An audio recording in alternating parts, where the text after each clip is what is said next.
since I was at OU, like a lot of students, I think I got my first job at the Norman Transcript.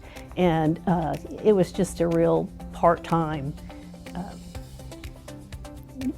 do this and that, call all the movie theaters, see what's playing this week, that kind of thing.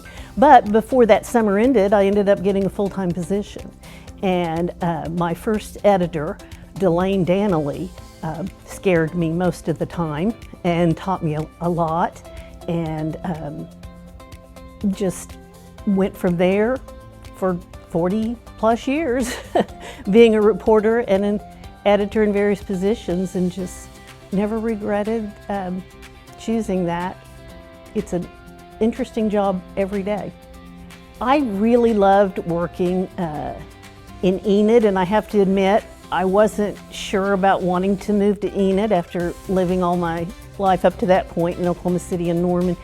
And I got to be there when we transformed from writing on a typewriter to computers, and then when, as an editor, laying out the newspaper with a pencil and piece of paper to pagination.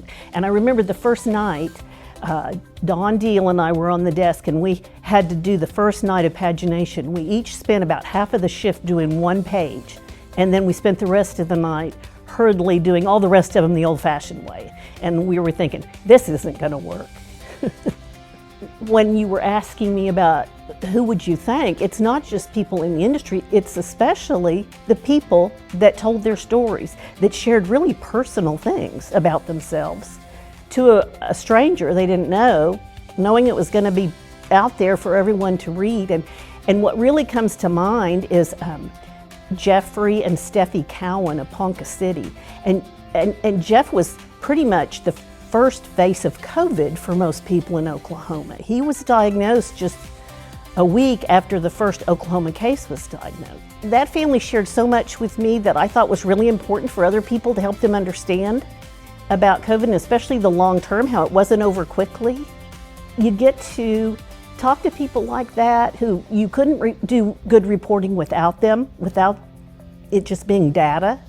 But also you get to be right there at the beginning of something in history. There's people that, you know, got to write about the beginning of World War I or whatever, and that was really one of our big moments. Also, of course, was 9/11.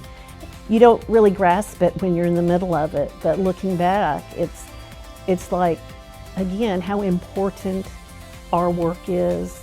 And there was nothing like back in the day working in a busy, full newsroom of reporters and photographers and editors covering election night till 1 a.m. or a big story like that. And that was the greatest job in the world.